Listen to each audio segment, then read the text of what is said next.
Good morning बच्चों।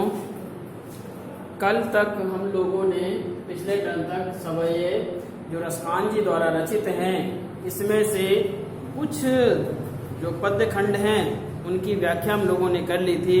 उसी के आगे कंटिन्यू करते हैं। जो अगला हमारा पद्य खंड है उसमें क्या कहा, मोर पखा सिर ऊपर राखियों गंज गुंज की माल गरे पहिरोंगी ओढ़ पितंबर लय लकुटी बन गोधन ग्वारन संग फिरूंगी भाव तो वो ही मेरो रस खान सुतेरे कहे सब स्वांग करूंगी या मुरली मुरलीधर की अधरा न धरी अधरा न धरूंगी।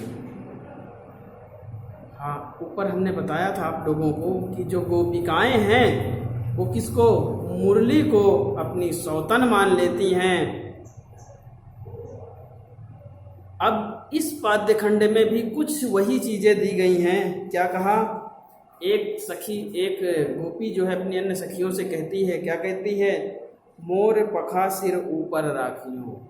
हे सखी, जिस प्रकार भगवान कृष्ण अपने सर पर मोर का पंख लगा हुआ मुकुट धारण किए रहते हैं, उसी प्रकार मैं भी अपने सर पर मोर का पंख धारण कर लूंगी।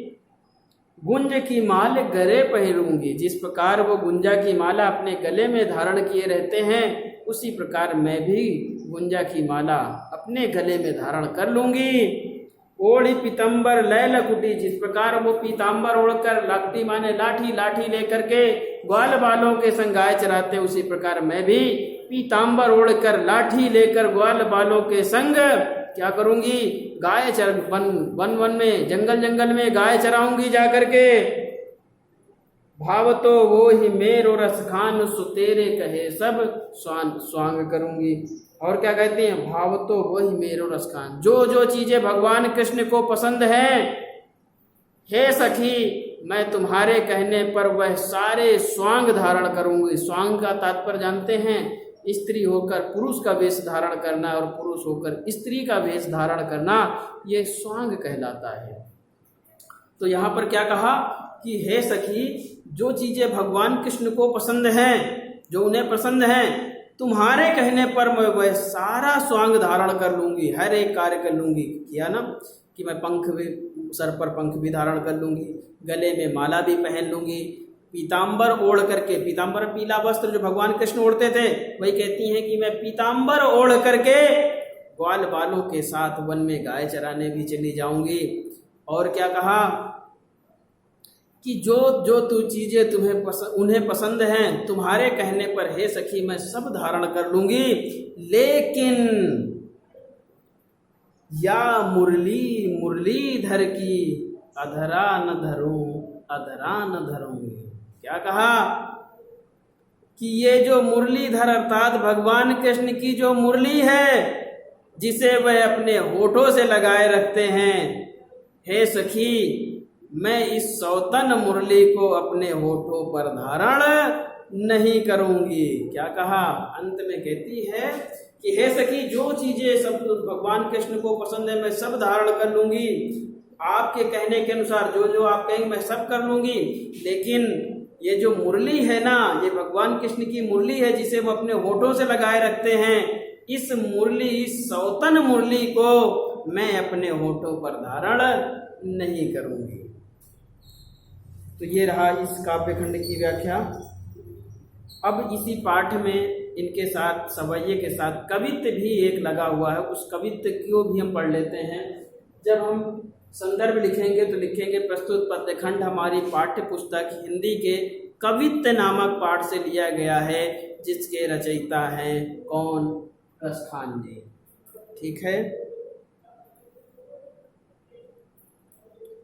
अब एक कवित्त है, इसकी भी व्याख्या कर लेते हैं ताकि ये पाठ पूरा हो जाए।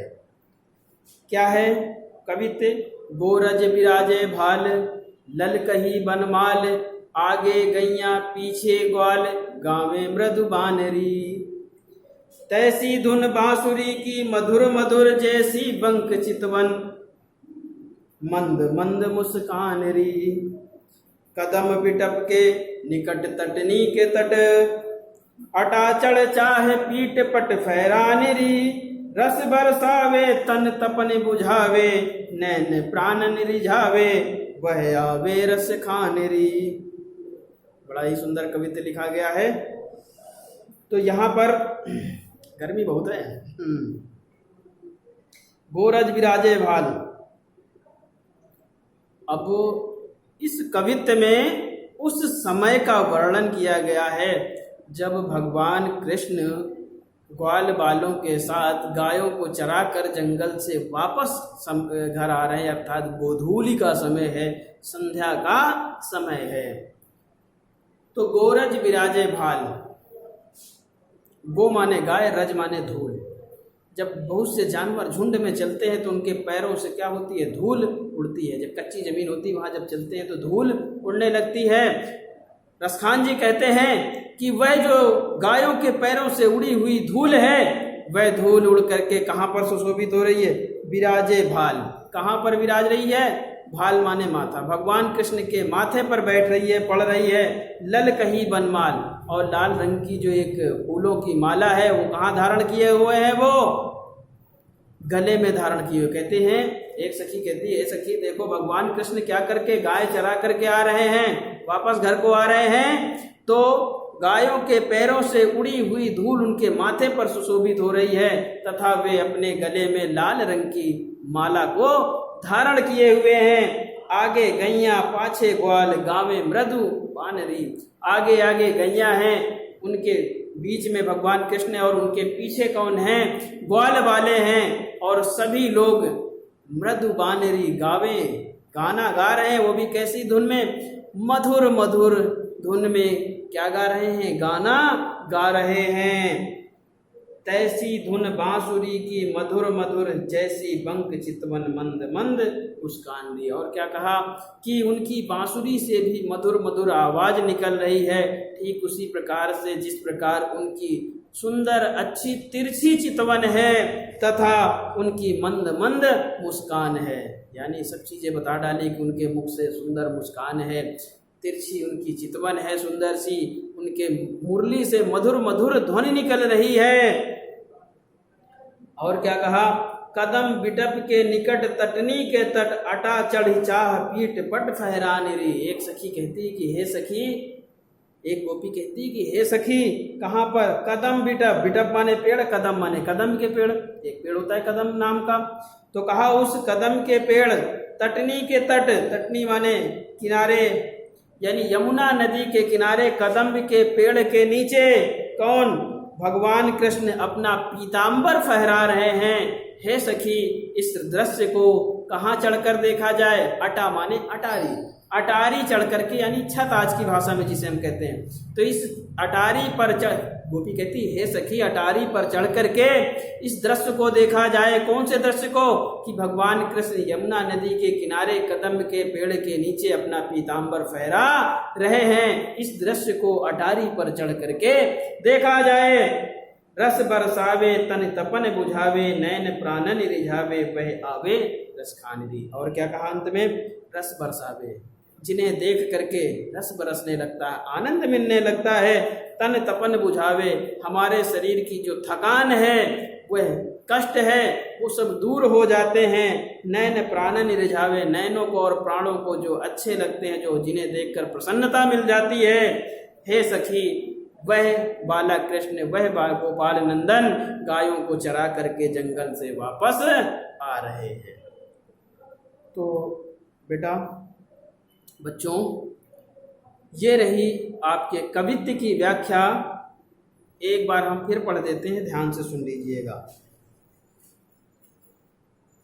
क्या कहा कि भगवान कृष्ण गायों को चरा करके वापस आ रहे हैं, तो गायों के पैरों से उड़ी हुई धूल माथे पर पड़ रही है तथा उनके गले में फूलों की माला सुशोभित हो रही है। आगे आगे गायें चल रही हैं, पीछे पीछे ग्वाल चल रहे हैं, ग्वाल वाले चल रहे हैं, तथा सभी लोग मधुर मधुर धुन में गीत गा रहे हैं।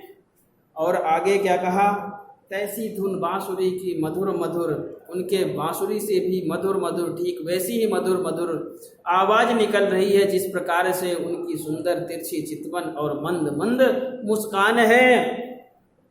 एक सखी कहती है कि अटारी चढ़ करके हे गोपी कहती है सखी अटारी चढ़ करके इस दृश्य को देखते हैं जब भगवान कृष्ण क्या कर रहे होते हैं, यमुना नदी के किनारे कदम्ब के पेड़ के नीचे अपना पीताम्बर फहरा रहे हैं। हे सखी इस दृश्य को अटारी चढ़ करके देखा जाए। और अंत में क्या कहा, वह भगवान कृष्ण गायों को चरा करके वापस आ रहे हैं, जिन्हें देख करके हमारे रस बरसने लगता है, आनंद मिलने लगता है, हमारे शरीर की थकान मिट जाती है, दुख दर्द दूर हो जाते हैं।